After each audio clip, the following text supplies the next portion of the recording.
repeater pipette, and what it is kind of like a squirt gun for biochemists. And so you suck up liquid once, and then you keep pressing down, and it'll make aliquots. It's really great if you want to make aliquots of things like antibiotics, or even smaller aliquots for if you're doing like freezing your protein. So it's really great to have aliquots because then you don't have to freeze thaw a lot.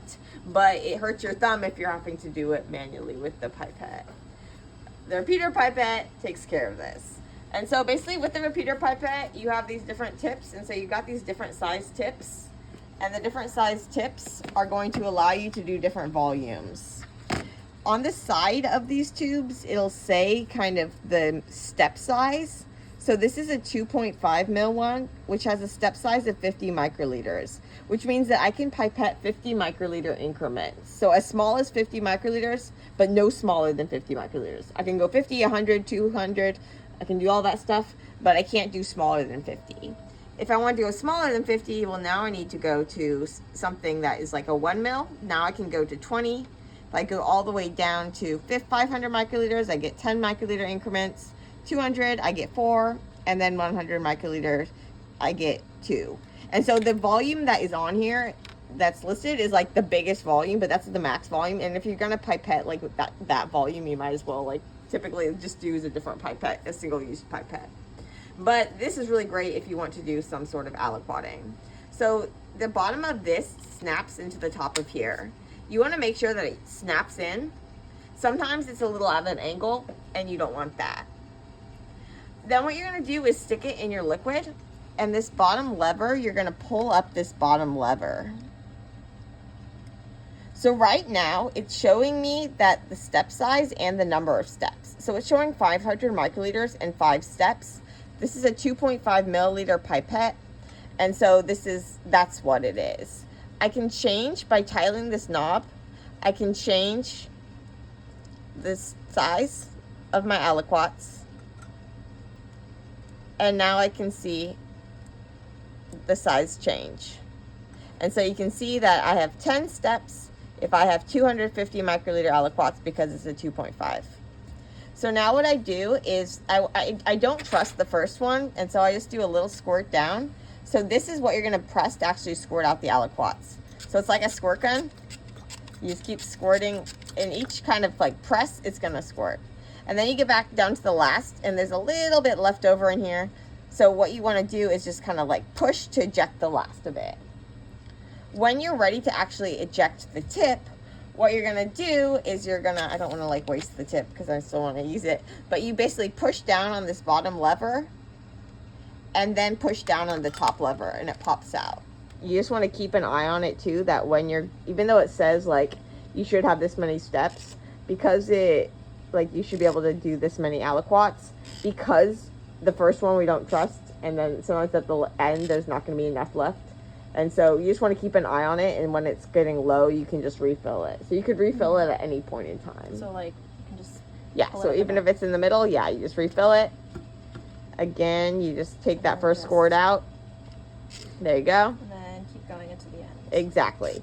One other thing you want to keep an eye out for is that when it gets near the end, sometimes you don't realize, then there's bubbles in the tip. And so then that's something that you want to avoid as well. This is also really good for making aliquots if you're doing things like aliquoting some Bradford for a protein assay. Lots of really great uses for the repeater pipette. So again, you snap it in here. You pull this up to drag up your liquid. You press it down to squirt out the liquid. When you're done, you push this down and then push down that, and it comes out. Mm-hmm.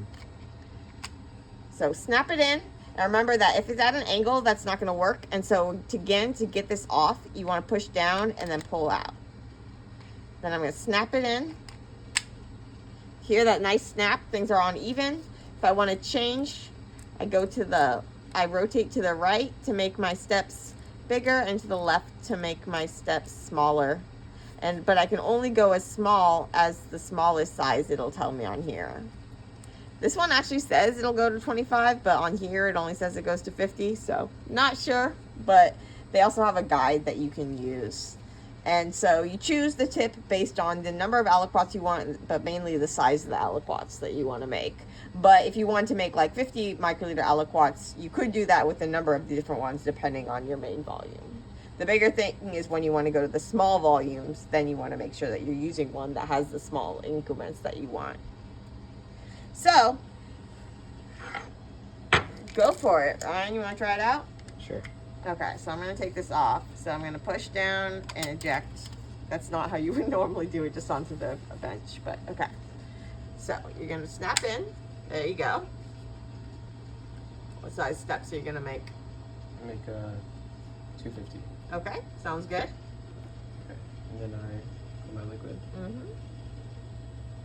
press up. Exactly. Perfect.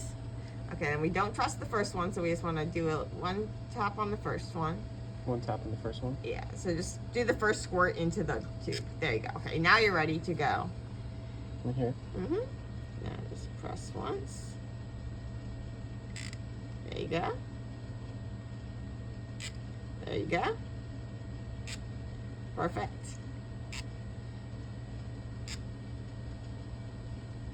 Perfect. Okay, and so we don't have enough tubes, so you can just squirt the last of the liquid out into there. There you go. Why don't you take off that tip and we'll let Korina have a turn. Perfect. Okay. Cool. Thank you. Great job, Ryan. Okay. Korina, your turn. Okay. Okay. So just we'll snap into here. Mm-hmm. Okay. And then you draw the liquid. Exactly. And then you squirt out the first one. Mm-hmm. Okay. And then you just do the rest.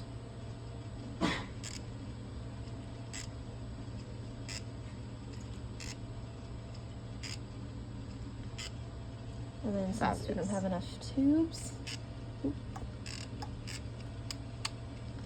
and then you, oops. Yeah, so you could have just, if you don't have enough tubes or whatever, you just want to squirt all of it out, you just push the lever. Gotcha. Awesome. That's it. Cool. Okay, so yeah, so the small one, it's going to work exactly the same. You just have smaller aliquots. So I like to make really little aliquots in the Eppendorf tubes when I'm freezing protein. And that way I don't have to freeze thaw a bunch, my protein. And especially because I work with like an enzyme, we work with an enzyme, when I'm doing enzyme assays and stuff, I just don't need that much protein. And so the small little aliquots are perfect. So why don't you go ahead and try it into the PCR strip, so little tubes. Awesome. So what size are we doing here? 15 microliters. Cool. Yeah, and so in my grad school days too, when I was setting up crystallography trays, you basically have these plates with a lot of different conditions that you're testing. And so there's some things that you want to put into each of the containers, each of the wells, and it's a major pain. And so the the repeater pipette is really helpful for that. So this is a repeater pipette. So basically you pull up once and then you squirt as many times as you can, given the volume constraints. So you set the step size depending on how much you want each portion to be. So this is the repeater pipette, and then there's also another time-saving pipette is going to be your multi-channel pipette. And so the multi-channel pipette, it's going to allow you to do multiple at once. So that's great if you want to have multiple things, but it only does one. You take up and you only dispense once, but you can dispense into multiple places.